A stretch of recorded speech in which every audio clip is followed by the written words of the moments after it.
ఓం నమో భగవతే వాసుదేవాయ. శ్రీమద్భగవద్గీత అధ్యాయము 5 శ్లోకము 22. మనిషి ఎందుకు దుఃఖాల్లో చిక్కుబడతాడు?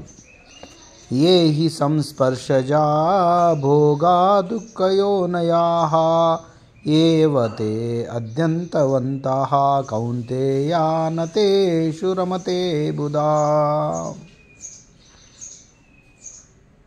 ఏ అంటే ఏవి, హి అంటే నిశ్చయంగా, సంస్పర్శజ ఇంద్రియములను సంపర్కము వలన కలుగు, భోగ అంటే సౌఖ్యములు, దుఃఖయోనయ దుఃఖమునకు మూలములు, ఏవ నిశ్చయముగా, తే అవి, అద్యంతవంత మొదలును తుదియును కలవి, కౌంతే అంటే కుంతి కుమారుడా, తేషు అంటే వాని యందు రమతే ప్రీతి నొందడు, బుధ తెలివిగలవాడు, బుద్ధిమంతుడైన వాడు ఇంద్రియ సంపర్కమునే కలుగు దుఃఖ కారణములందు పాల్గొనడు. ఓ కౌంతేయ, ఆ సుఖములు అద్యంతములను కూడి ఉన్నందున తెలివిగలవాడు వాని యందును ప్రియమును పొందడు.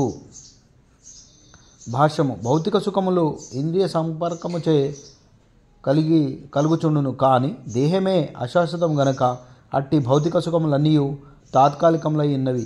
తాత్కాలికమైన దేని యందును ముక్తపురుషుడు ఆసక్తి కనబరచుడు.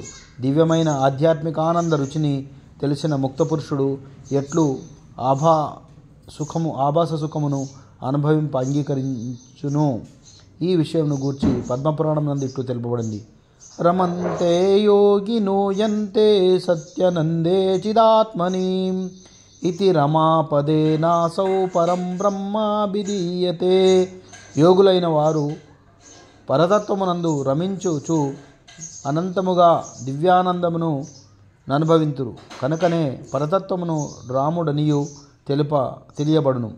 శ్రీమద్భాగవతమునందు కూడా ఈ విధముగా తెలుపబడింది. నాయం దేహో దేహభాజం నృలేకే కష్టాన్ కామానర్హాతే విడ్భుజాం ఏ తపో దివ్యం పుత్రకాయేన సత్వం శుద్ధేదస్మాత్ బ్రహ్మ సౌఖ్యం త్వనంతం. ప్రియపుత్రులారా, మానవ జన్మ యందు ఇంద్రియ ప్రీతి కొరకు కష్టించి పనిచేయుట యుక్తం కాదు. ఏలయనగా ఇట్టి ఇంద్రియ సుఖము మలభక్షణము చేయు సూకరములను సైతం లభించుచున్నవి. దానికి బదులు జీవితమనగడనే శుద్ధపరచునటువంటి తపస్సును ఈ జీవితమున మీరు చేపట్టుడు. తత్ఫలితంగా మీరు అనంతమైన ఆధ్యాత్మిక ఆనందమును అనుభవింపగలరు. కనుకనే నిజమైన యోగులు బుధజనులు నిరంతరం భవబంధమునకు కారణములైన ఇంద్రియ సుఖము చే ఆకర్షణము గురికారు. విషయ సుఖముల ఎడల ఎంత ఎక్కువ అనురక్తి పెరుగును అంత ఎక్కువ మనుజుడు దుఃఖమునందు చిక్కుబడతాడు. హరే కృష్ణ. హరి గోవింద.